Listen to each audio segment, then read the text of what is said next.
ദോശമാവ് കൊണ്ട് തമിഴ്നാട് സ്റ്റൈൽ ഒരു പണിയാരം ഉണ്ടാക്കിയാലോ?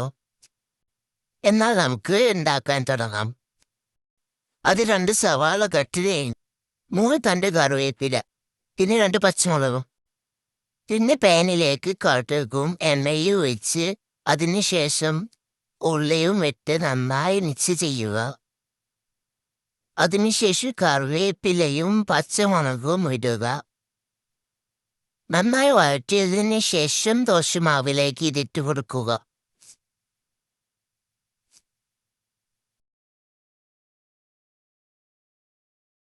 ഉണ്ണിയപ്പച്ചട്ടിയിലേക്ക് എണ്ണ ഒഴിച്ചിട്ട് അതിലേക്ക് മാവ് ഓരോന്നായി ഒഴിച്ചു കൊടുക്കുക. മറിച്ചിട്ട് അപ്പുറവും വേവിക്കണം. ഇനി നമുക്ക് ഇതിലേക്കുള്ള ചമ്മന്തി ഉണ്ടാക്കാം.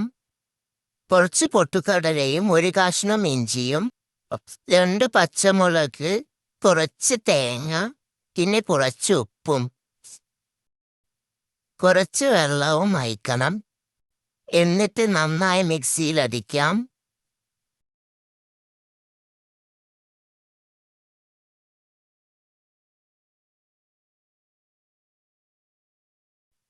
ഇഷ്ടപ്പെട്ടാൽ ലൈക്കും കമൻറ്റും ഷെയറും സബ്സ്ക്രൈബും ചെയ്യാൻ മറക്കല്ലേ.